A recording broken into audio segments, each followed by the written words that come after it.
Hello YouTube divers, this is Water Dive 122 and I want to welcome you all to another episode of Touring Western Carolina University. So this episode is brought to you by E.J. Whitmire Stadium, located here right on the cusp of South Campus. So this stadium opened in 1974 and the WCU football team has been playing here ever since.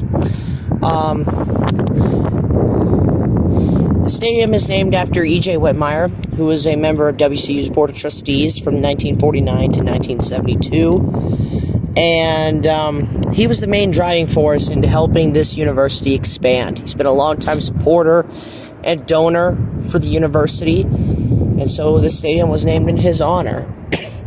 Now, the playing surface itself is named after a former Western Carolina University head coach, Robert Lee Waters, or Bob Waters. He coached the Cats for 20 years and has brought them success at all different types of levels, whether it's the NAIA level, NCAA Division II, and NCAA Division I.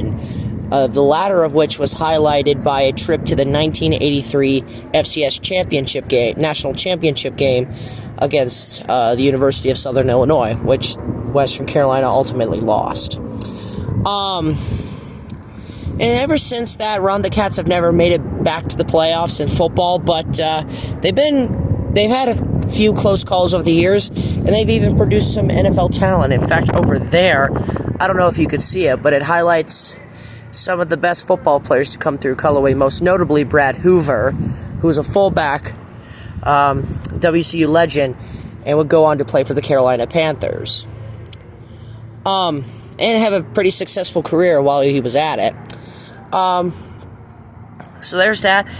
The stadium also has the Jordansville Fieldhouse, which is getting renovated. This whole stadium is getting renovated in the 2025 season. The press box and everything will be moving over to that side of the stadium. So that section will be closed off during the 2025 season, but it will reopen for the 2026 season. Speaking of the press box, here it is. It also has the Chancellor's Box Suites. It's a 14,000 seat capacity stadium right here. Alright, so with that said, this is Bob Waters Field at E.J. Whitmire Stadium. Thank you so much for watching, my fellow YouTube divers. This is Water Dive 122 signing out. Ready to dive and more fun on YouTube. Thanks for watching.